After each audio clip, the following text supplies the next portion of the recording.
Hello guys and welcome back to Akshika academy. तो आज की वीडियो में हमने स्टार्ट करना है एक्सरसाइज 5.2 से रिलेटेड सारा कंसेप्ट। तो इस वाली वीडियो में हम देखेंगे nth टर्म क्या होता है। ठीक है, nth टर्म समझने के लिए हम वही वाला एग्जांपल लेते हैं जो हमने पहले लिया था।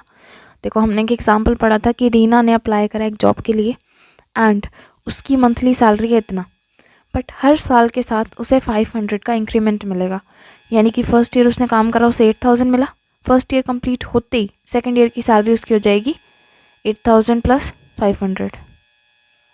ठीक है ना। देन सेकंड ईयर कंप्लीट करने के बाद उसकी सैलरी हो जाएगी 8500 प्लस 500, यानी कि 500 हर साल बढ़ता रहेगा। ठीक है, 500 हर साल बढ़ता जा रहा है, बढ़ता जा रहा है, बढ़ता जा रहा है।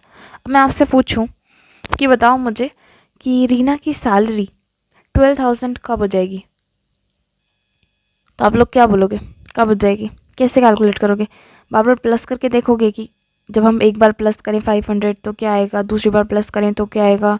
ऐसे नहीं होगा। तो nth टर्म यानी कि किसी भी, हमारा जो AP फॉर्म हुआ पड़ा है, हमने ये देखा था कि AP फॉर्म हो रहा है ना 8000, देन D जो है वो 500 है, क्योंकि हर साल 500 की एडिशन हो रही है, तो D 500 है। इसका मतलब ये जो था ये आपका AP था, है ना, AP था ना ये। तो किसी भी AP का कोई भी आगे वाला टर्म, हमें नहीं पता कौन सा, कोई भी आगे वाला टर्म, आगे जाके कोई भी एक टर्म आ रहा है, अगर वो टर्म क्या है अगर आपने निकालना है तो उसका फॉर्मूला हम आपको यहाँ पर बताएंगे। ठीक है, वही होता है हमारा nth टर्म। nth टर्म यानी कि हमें नहीं पता, कोई आगे जाके nth टर्म है, बताओ वो क्या होगा।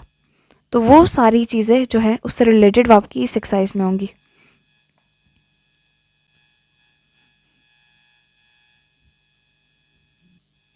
ठीक है, तो अगर मैंने आपको बोला जैसे कि 8000 उसकी सैलरी एंड 500 का इंक्रीमेंट हो रहा है हर बार, ठीक है, तो इसमें मैंने आपको बोला कि nth टर्म एक होता है ना, nth टर्म यानी कि आगे जाके कोई एक टर्म, वो टर्म मैंने आपको बता दिया क्या था, वो 12,000। बट ये n जो है ना, n अलग चीज़ है, ये जो n है ये अलग चीज़ है। इसका मतलब कौन से नंबर पर आएगा, वो जो टर्म है उसका नंबर क्या होगा, तो वो हमें इस केस में नहीं पता। मुझे तो पता है nth टर्म क्या है। nth टर्म यानी कि सीरीज़ के अंदर आएगा nth टर्म। ठीक है, तो मैं कह रही हूँ आगे सीरीज़ कब जाके 12,000 पे पहुँचेगी। ठीक है, तो आपने यहाँ पर बताना है कि n क्या होगा उस टाइम पे, nth टर्म के टाइम पे n क्या होगा, कौन से नंबर पर आपका वो टर्म आएगा। ठीक है, तो वो था हमारा n nth टर्म। तो उससे रिलेटेड आपका एक फॉर्मूला आ जाता है कि ये है, ये मैंने अभी आपको पिछली एक्सरसाइज में हमने ये फॉर्मूला यूज़ भी करा था। मैंने आपको कहा था अगर आपने निकालना है A2 सेकेंड टर्म तो फॉर्मूला आप ले सकते हो, अगर थर्ड टर्म निकालना है सपोज तो फॉर्मूला ले सकते हो A+2D। ये मैंने आपको यूज़ करवाया था ना। अब इसके पीछे का जनरल फॉर्मूला क्या है वो आपको यहाँ पर पता लग रहा है। वो जनरल फॉर्मूला है ये, कह रहे हैं the nth term of an, the nth term an of the AP with first term an common difference d is this. तो वो कह रहे हैं आप कोई भी an टर्म फाइंड आउट करना चाहते हैं। ठीक है, तो कैसे फाइंड आउट करेंगे? an टर्म का फॉर्मूला है एक, मैं आपको कहूँगी an 12,000 है, तो बताओ कैसे निकलेगा, कौन से ईयर पे आपने करा, तो आप करोगे an is equal to a plus n-1 d, जहाँ पर आपको पता है d क्या होगा, a क्या होगा।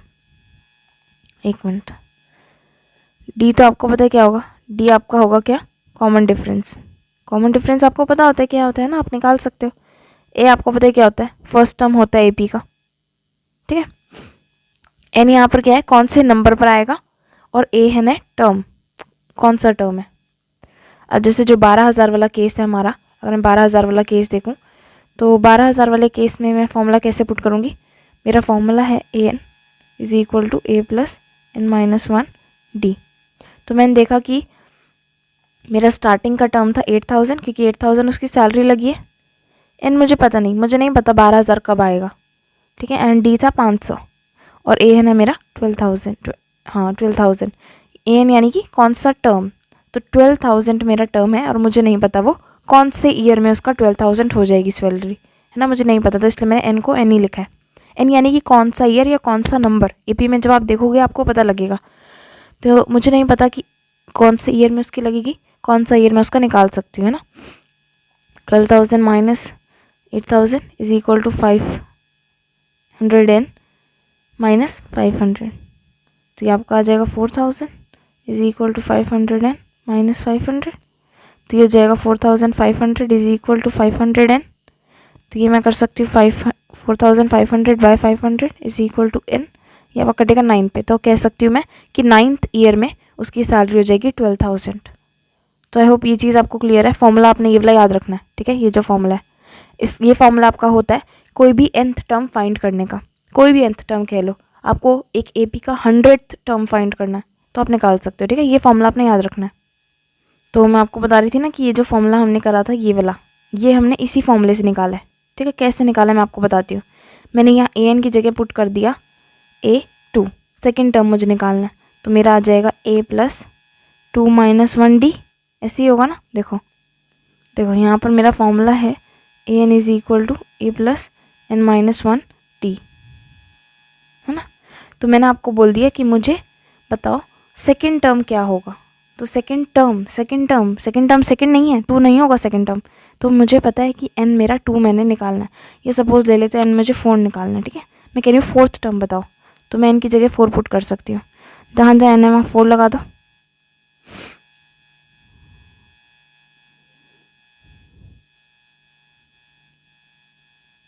ये आ जाएगा आपका, है ना। तो यही बन गया फॉर्मूला। यही तो फॉर्मूला हमने यूज़ करा था आपका पिछले एक्सरसाइज में। मैंने आपको बताया था कि अगर आपने 4th टर्म निकालना है तो फॉर्मूला होता है A प्लस 3D। ऐसे ही अगर आपको 3rd टर्म निकालना है तो फॉर्मूला होता है A प्लस 2D। ये जो चीज़ थी ना ये आपके इसी बेसिक फॉर्मूले से निकल कर आई है, ठीक है। हम ना बता देते हैं कि कौन सा टर्म वाला, मतलब कौन से नंबर का हमने टर्म निकालना है, इनको रिप्लेस कर देते एंड देन बस नॉर्मल हो जाता था। आप लोगों ने अभी इसके पीछे का नहीं पता था आप लोगों को, बट अब आपको पता लग गया, ठीक है। क्योंकि आपने अब ये फॉर्मूला यूज़ ही करना है, डायरेक्ट यूज़ करना है। अब आपका कोई भी बोल सकते हैं कि 1000 नंबर पे कौन सा टर्म आ रहा है, निकाल के बताओ, तो आप निकाल सकते हो। अब कह रहे हैं जो आपका फॉर्मूला है, हमारा ये जो फॉर्मूला है an is equal to A plus n minus 1D, इसमें an जो है वो आपका कोई भी जनरल टर्म हो सकता है AP का, कोई भी जनरल टर्म, ठीक है। आप फॉर्मूले के हिसाब से उसे मॉडिफाई कर सकते हो। अगर आपको बोल रहे हैं क्वेश्चन में कि 100th टर्म, तो an क्या होगा, an 100th टर्म हो जाएगा, ठीक है, ठीक है। an आपका कोई भी जनरल टर्म हो सकता है। सिमिलरली आप इस फॉर्मूले में an की जगह कई बार l भी लगा सकते हो। इसका मीनिंग हुआ कि मैं आपको कह रही हूँ कई बार आप ऐसे भी लिख सकते हो l plus a, l is equal to A plus n minus D। आपका फॉर्मूला ये होता है ना, ये होता है। तो कह रहे हैं कई बार कभी कभी आप an को रिप्लेस कर सकते हो विद l। क्यों? क्योंकि an आपका है कोई भी जनरल टर्म और l जो है वो लास्ट टर्म है। यानी कि ऐसा हो सकता है कि कभी आपको बोल रहे हैं कि ये AP आपको दे दिया है एंड आप लास्ट टर्म फाइंड आउट करो, तो आप ये वाला फॉर्मूला लगाने के बजाय डायरेक्ट ये लिख सकते हो। l जब आप लिखोगे ना तो जो भी आपका पेपर चेक करो उसे समझ आ जाएगा कि आप लास्ट टर्म फाइंड आउट करना चाह रहे हो, ठीक है ना। तो फॉर्मूला सेम ही रहता है, जस्ट an को l कई बार हम लगा देते हैं जब हम लास्ट टर्म फाइंड आउट कर रहे होते हैं। तो हमारा जनरल टर्म लास्ट टर्म ही हम फाइंड आउट कर रहे होते हैं, इसलिए हम डायरेक्टली l लिख देते हैं, ठीक है। आई होप ये चीज़ क्लियर है, ये पढ़ सकते हैं आप लोग। अब आ रहे हैं एग्जाम्पल्स, तो एग्जाम्पल स्टार्ट करते हैं। तो ये आ गया एग्जाम्पल नंबर 3 हमारी स्क्रीन पे। एग्जाम्पल 3 कह रहा है find the 10th term of the AP 2, 7, 12 and आगे जाता जा रहा है, ठीक है। तो हमें क्या बता रहे हैं, हमें कह रहे हैं आपके पास एक AP है, ठीक है। AP कौन सा है हमारे पास, हमें कह रहे हैं 2 है, 7 है, 12 है एंड आगे जाता जा रहा है, ठीक है। ऑब्वियसली AP आगे जाता ही जाएगा, एक सीरीज़ है तो आगे जाती जाएगी। तो यहाँ पर हमारा जो फर्स्ट टर्म हो गया वो क्या हो गया, इज इक्वल टू 2 हो गया, ठीक है। हमारा दूसरा काम है हम D निकाल लें, चाहे कुछ भी क्वेश्चन में पूछा D निकाल लो। D कैसे निकलेगा, second term minus first term. Second term कौन सा है, सेकेंड टर्म है 7, तो 7 माइनस फर्स्ट टर्म क्या है 2 इज इक्वल टू 5।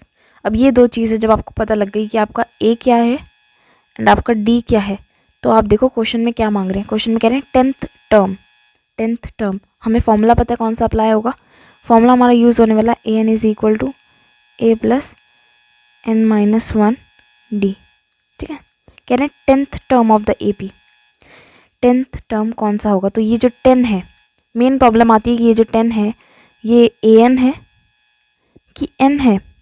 फॉर्मूले में आपको दोनों का पुट करना है, an या an, इनमें से एक तो कोई पुट करोगे ना तभी दूसरा निकलेगा। तो जो 10 है ये an है या n है। अब देखो अगर जब 10 के पीछे TH आ गया, ठीक है, 10 के पीछे जब TH आ गया ना, 10th बन गया, तो जब ये चीज़ हो जाती है ना तो वो पक्का n होता है, ठीक है। अगर ओनली 10 लिखा होता है 10 टर्म, तो 10 टर्म इज़ नथिंग, कुछ भी नहीं होता 10 टर्म। तो ये आपका बस ये याद रखना कि जब आपका पीछे TH लग जाता है तो कोई 10th 11th 13th 16th ये जब आए तो वो आपका पक्का ऑब्वियसली n होगा। आपने उसको n की जगह पुट करना है फॉर्मूले में, ठीक है। अगर आपको ये चीज़ क्लियर है तो आपसे क्वेश्चंस हो जाएंगी, कोई मुश्किल वाली बात नहीं है। तो अब हमने क्या करना है, हम an को an ही छोड़ देंगे, हमारे पास कुछ है ही नहीं पुट करने के लिए, है ना। a हमारा क्या है, a हमारा है 2, n हमने पुट करना है 10 एंड d है हमारा 5। तो हम ये निकाल सकते हैं,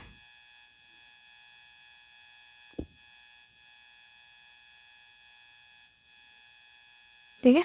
तो हमसे पूछ रहे थे कि 10th टर्म कौन सा, तो हमने निकाल लिया कि 10th टर्म हमारा आ रहा है 47, A10 इज इक्वल टू 47। वैसे ना आप A10 यहाँ पर भी लगा दो, इधर हमने an डाला ना, इधर A10 कर दो। क्यों? क्योंकि हमें पता लग गया, हमें क्वेश्चन में बता दिया गया था कि n की वैल्यू है 10, तो फॉर्मूले में जहाँ जहाँ n आ रहा है वहाँ पर 10 लगा दो, ठीक है ना। यहाँ पर an था तो हमने A10 कर दिया, n की जगह पूरा 10 पुट कर दिया एंड आपका ये आ गया 10th term is equal to 47।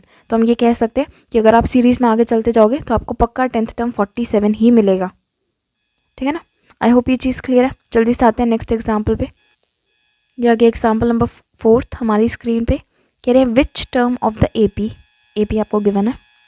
कह रहे इस AP का कौन सा टर्म, विच टर्म इज़ -81। कह रहे हैं हमने आपको एक AP दे दिया, अब हमें बताओ इस AP में आगे जाके कब -81 आएगा, कौन से नंबर पे -81 आएगा, कौन सा टर्म है -81, ठीक है। पहले तो हमें ये पूछ रहे हैं। देन कह रहे हैं ऑल्सो इज़ एनी टर्म 0। कह रहे हैं दूसरी चीज़, क्या इस AP में आगे जाके कभी 0 आएगा, क्या 0 इस AP का कोई टर्म है या नहीं। Give reason for your answer, ठीक है। तो पार्ट्स में करेंगे इस क्वेश्चन को। सबसे पहले तो हम ये देखेंगे कि क्या -81 इसका टर्म है या नहीं, ठीक है। अब आप लोगों के दिमाग में आ रहा होगा कि चेक कैसे करें कि -81 है या नहीं है। तो पहली चीज़ तो देखो AP उतारो, AP है आपका 21 18 15 एंड वो आगे जाता जा रहा है। चलो बताओ इसमें A क्या है, A है 21, D क्या है, D है, D होता है A2 - A1, A2 क्या है 18 - 21, तो ये हो जाएगा आपका -3। D नेगेटिव आ सकता है, हाँ जी बिल्कुल आ सकता है, ये हमने पढ़ाया था जो मैंने आपको इंट्रो वाली वीडियो है जो है उसमें मैंने आपको बताया कि D नेगेटिव हो सकता है। तो अब ये आ गया, तो कह रहे हैं क्या कोई टर्म -81 हो सकता है। तो चलो पहले ये बताओ इसके साथ TH लगा हुआ है या RD लगा हुआ है या ND लगा हुआ है, जो सेकंड थर्ड या फिर TH का वो है, कोई भी नहीं है। तो इसका मतलब ये n तो नहीं है, ये क्या हो गया फिर, ये है AN। कह रहे हैं आपको AN जो है वो -81 है, ठीक है। पर हम -81 थोड़ा ना कह सकते हैं, ये तो हमसे पूछ रहे हैं कि बताओ -81 कौन सा टर्म है। तो मैं कह रही हूँ है तो सही ना टर्म, ये कह रहे हैं विच टर्म है, तो इसका मतलब टर्म तो है, हमने n बताना है कि कौन से नंबर पे आएगा ये। तो कह रहे हो ठीक है, फॉर्मूला लगा के चेक करते हैं। फॉर्मूला हमारा है AN is equal to A + n-1 D। तो वैल्यू पुट करेंगे हम, A था हमारा 21, n को हम n ही छोड़ देंगे क्योंकि हमें नहीं पता कौन से नंबर पर आएगा ये, इधर हम डाल देंगे -3। -81 is equal to 21 - 3n + 3।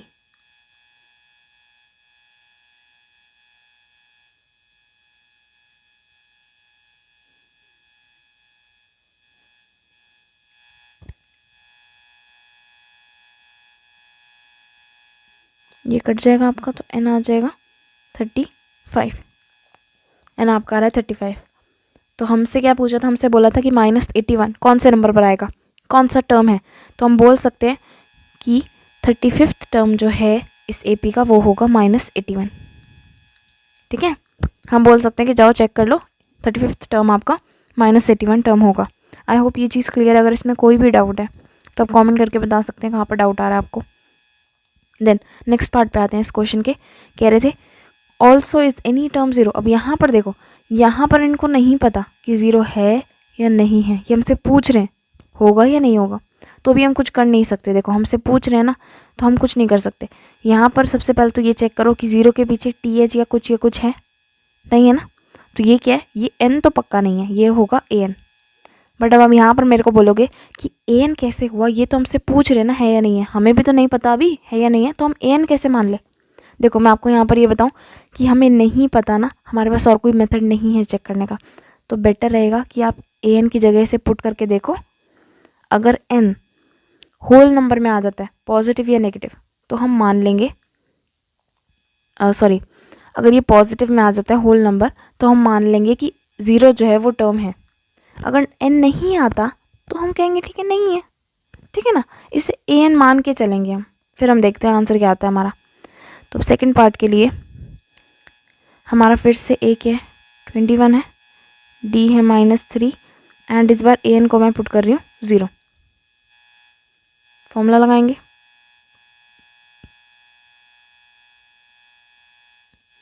Zero is equal to 21 plus n -1 -3, 0 is equal to 21 minus 3n plus 3, 0 is equal to 24 minus 3n, minus 24 is equal to minus 3n, ये कट जाएगा आपका। Then n is equal to 8 आ रहा है। n क्या आया, n whole number है, जी हाँ होल नंबर है। पॉजिटिव है, जी हाँ पॉजिटिव है। तो इसका मतलब ठीक है यार, ठीक है, इन्होंने हमसे पूछा था है या नहीं है, तो जब ये n जो है जब आपका पॉजिटिव आ गया और होल नंबर आ गया, तो इसका मतलब तो ये है, ज़ीरो आपका टर्म है। तो कौन सा टर्म है भाई, 8th टर्म है, ठीक है ना। तो हम बोल सकते हैं कि n8 जो होगा ये पक्का 0 होगा। आप देख लो 8th टर्म जो है वो पक्का, सॉरी A8 जो है वो आपका पक्का 0 होगा। यहाँ पर हम बता सकते हैं। इनने कहा था क्यों होगा, give reason for your answer, तो हम यही लिख सकते हैं कि n बिकॉज पॉजिटिव आया एंड होल आया, तो इसलिए 0 आपका टर्म होगा इस एपी का। अगर बाई चांस n नेगेटिव आ जाता, ठीक है, तो ये टर्म ना होता। अगर बाई चांस ये होल ना आता, फ्रैक्शन या पॉइंट में आता, तो भी ये तो भी ये आपका टर्म ना होता 0 इस एपी का। बट बिकॉज हमारा पॉजिटिव एंड होल आया, तो हम कह सकते हैं कि 8th जो नंबर है उस पर आपका 0 आ रहा होगा ज़रूर इस सीरीज़ में। आप चेक करके देख सकते हैं, ठीक है। तो इसी के साथ ये वाला एग्जाम्पल भी ख़त्म हो गया। आई होप ये क्लियर है। कहीं पे भी डाउट है तो प्लीज़ पूछ लेना, दिमाग में मत रखा करो डाउट।